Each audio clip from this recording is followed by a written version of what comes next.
Take me back to the old dirt road where Mama and Papa used to go.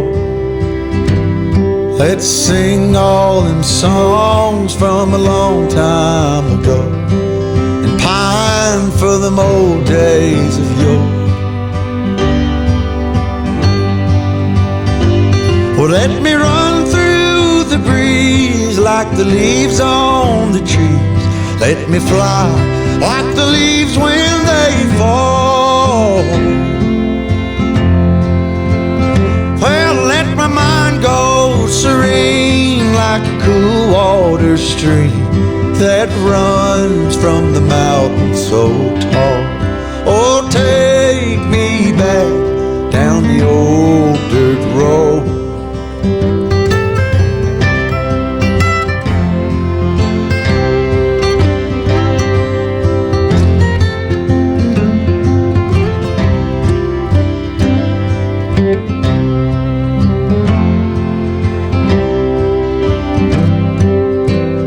I've come across some pretty creative names for businesses in the past, but I couldn't pass this one up. This guy has propane gas.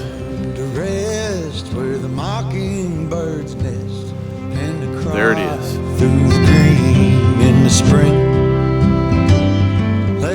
You ever wonder why it's optimum to boondock as opposed to a campsite, or for that matter, just even living back in society? Well, I've got a package I've got to pick up on Tuesday, and so I needed a place to stay, and then you come across people like this who are, just getting to the campsite and need a place to stay, so they're gonna spend,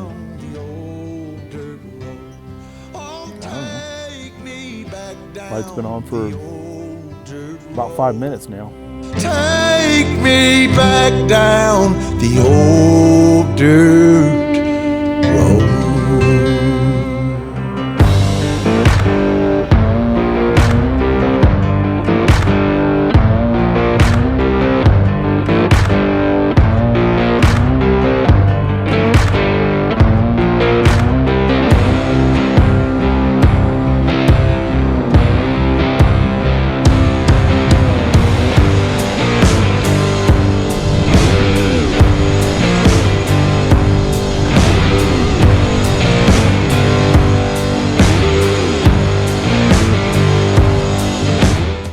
I've had the great pleasure of having an opportunity to travel to different towns that have what would be considered, I guess, unique names for the area. For instance, Baghdad, Arizona. I've been to San Antonio, New Mexico, and Paris, Virginia as well. I've also found that I move a lot more whenever the temperature varies. There are areas where it's a little too warm, there are areas where it's a little too cold. And I also have to keep track of the weather app and make sure that I'm not putting myself in a position where I'm going to be stuck in rain or snow or otherwise for an extended period of time. Keeping track of that does take time, and it eliminates or reduces the amount of time that I have to do a little research on the areas at which I'm traveling in order to provide more of a historical aspect of it than just physical attributes or what have you. It is limiting, but I'm getting a little bit better at it. While I definitely enjoy traveling, I definitely enjoy driving and having the opportunity to visit so many different places, it is my preference to stay put for an extended period of time. And that's not necessarily always easy to do because of the limitations with certain locations and how long you can stay.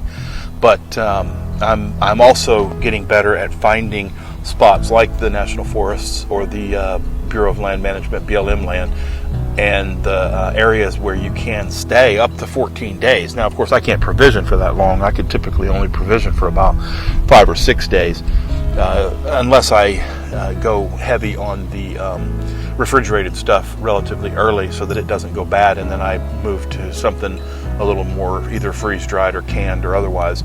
I could obviously extend that out much, much longer, but I prefer to travel every 5 or 6 days and find a great spot and really settle in. The only limitation that I'm finding is if I'm in an area that is heavily treed, then I can't get enough sun in order to charge my Jackery, therefore I don't have power. And if I'm in an area where there's not enough shade, or it's basically wide open, then there's more than enough to charge the Jackery, but it is a challenge for me to find a little bit of shade, respite from the sun, whenever I need to do some editing or accomplish other tasks. So I stopped at a rest stop just east of Phoenix. Garbage can is less than half full, but wow. I kind of wonder if all of that would even fit in the garbage can. And more than likely, because there's trash and food, it needs wild animals to get the trots. All right, so I'm gonna discuss the reason that I chose the site that I'm at. I want to use the analogy of the buffalo. Remember that they drive into the storm. Well, sometimes you find yourself in a position where you can't drive into the storm because you're going the other direction. That has happened to me more often than not. And typically it's because I have an objective, a location, a place that I have to be. And so I'm driving in that direction. And the storm is coming, ironically, directly behind me. If it was coming from the north or the south, then I could turn north or south, go through it, and then redirect myself back in the direction I'm heading. But when I'm heading in what is considered the opposite direction of that storm, either I continue to drive or I just stop and endure it. And that's exactly what I've chosen to do. What I'm looking at right now is I'm looking at a mountain range to my north and to my south with a, you'd call it a pass road, but there is more than just that. There's actually a gorge. So it's a significant plug, if you will. When weather travels in your direction, it's going to be subject to geography. There's no way around it. It has to respond to the geography of the location at which you find yourself. So if you are in a gorge and the weather's coming from southwest, by the way, that's exactly where it's coming from, and that gorge opens southwest to northeast. As soon as it opens, you come through you go through, and there's a campsite on the right-hand side, which is to say that the weather's going to go over you. There's no doubt about it. But when it goes over you, it's going to go over you and the geography, including the tree that you've chosen. Now, if you choose unwisely, then lightning could strike that tree, and then you and your vehicle are lost. But that's kind of the way that it works. The cool thing about it is that if you choose wisely, not only does that tree help you and protect you, but the mountains to your south and north protect you. And the weather that's coming in from the west is dissipated based on the geography in which you found yourself. I mean, I'm looking above me and I can see clouds, and I can see stars through those clouds in some cases. It was supposed to have started raining over an hour ago, almost 2 hours ago. And here I am, no rain. Now, I think around midnight or 1, it said 100% rain until sunrise. But by then I will be in bed, asleep. I think the rain, according to forecast, and the reason I say I think is because I don't have service. My phone is in airplane mode, and I'm just using it to record right now. It is what it is. And there it is. I will wake up tomorrow morning. When I wake up, it doesn't matter when, but I will wake up tomorrow morning, and it will either be raining or it won't. And if it's drizzle, which has been my experience in Arizona so far, then I will be able to climb out of my vehicle, and the limbs that weren't struck by lightning and collapsed will have provided me the respite that I needed from the rain. That I could wake up and open up the back and make a cup of coffee and breakfast, for that matter, if I want to, because it is, or at least according to the forecast, scheduled to rain starting an hour and a half ago, like I said earlier, till like 7 or 8 in the morning. So right at sunrise. If that's the case, then, so be it. But honestly, I think, because I don't even smell, the moisture, the rain. I see the potential for rain, but in every broken cloud that I see to my east, I look back and I see either light through clouds or even the moon. So as it comes through, it's either going to dissipate or divert. And I saw the potential when I was looking at the satellite view of it. The potential of it dissipating is great, because as it goes northeast, what I saw, or at least what I hope I saw, was a dissipation, a break in the possibility of there being significant result after the tailing or trailing clouds and rain that I saw. It looks like I see a layer of moisture, not rain, but almost a fog pushing through the mountains. And ironically, they said the potential for snow, which is what made me turn south instead of north, because I was actually anticipating heading north, and I chose against it and turned south. It was Prescott. This is the edge of what would be considered the valley. I can actually see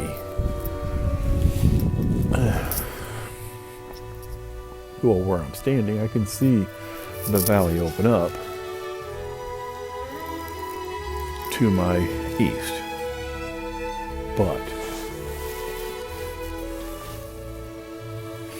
it doesn't open up significantly. In other words, I'm nowhere near at elevation like I was up by the cell tower.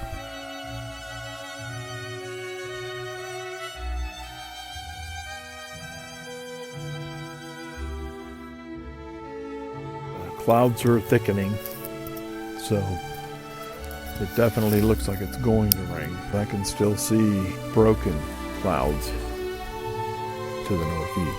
I know that if the storm is coming from the southwest, that it's going to drop soon. Yeah, there's no opening in the sky in either direction to where you can see stars anymore.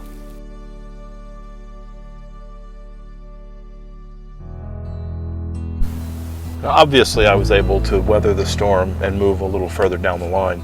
In this case, I left eastern Arizona and ended up in central New Mexico, just west of San Antonio, New Mexico, that I mentioned earlier. This is some BLM land that I was able to capture a beautiful sunrise and sunset, but because the temperature was so cold at that location, I ended up moving again, and that's one thing that I noticed throughout so far the winter is it really does determine my duration at any given location based on what the temperature is. I also found a really cool spot along the Rio Grande River, BLM land, that's just outside of Truth or Consequences, New Mexico. Now there's an interesting story behind that. Truth or Consequences is actually the name of the town, but it was originally called Hot Springs. What's up, buddy?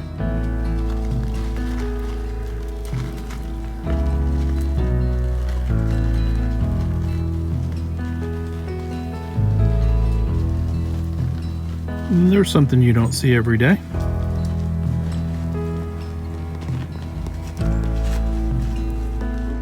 In the 1950s, the host of the show, Truth or Consequences, Ralph Edwards, it was a radio show, said that they would air an episode from the town that was willing to change their name to Truth or Consequences. They did, and the next night the show was aired from that town. It was called Hot Springs. Back in the 1800s, the first pool that was constructed over the Geronimo Springs actually produces enough water, about 100 liters of water per second at about 110 degrees, which of course makes it a very popular destination for people who want to benefit from the healing spa. One thing that I did want to mention is I've used the term BLM land several times, and I'm not real sure if everybody is familiar what BLM land is. Bureau of Land Management land is public land that is accessible to ranchers to graze their cattle. They can identify the number of head that they have. Obviously, they have to identify the cattle themselves, and then they use the land to graze their cattle, as opposed to having to provide, say, thousands of acres of their own land that they may or may not necessarily have. And as you saw earlier, that cow that was just walking along the river looked at me just like I'm looking at him, like, you know, here we are hanging out in the same location. It's actually really cool to have that available. And of course, you know, you can disperse camp anytime and anywhere you want. You just have to basically understand that there are going to be cattle that are coming up into your campsite. And I got some pictures of some cattle that were walking by Sarah later that night, but it was just too dark, so the images really didn't come out very well.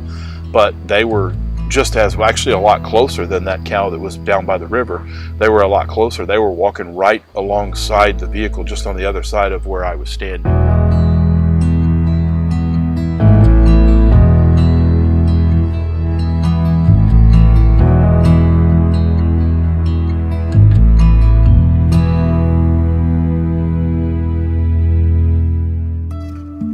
Jumping from cliffs so high, trusting our wings to fly.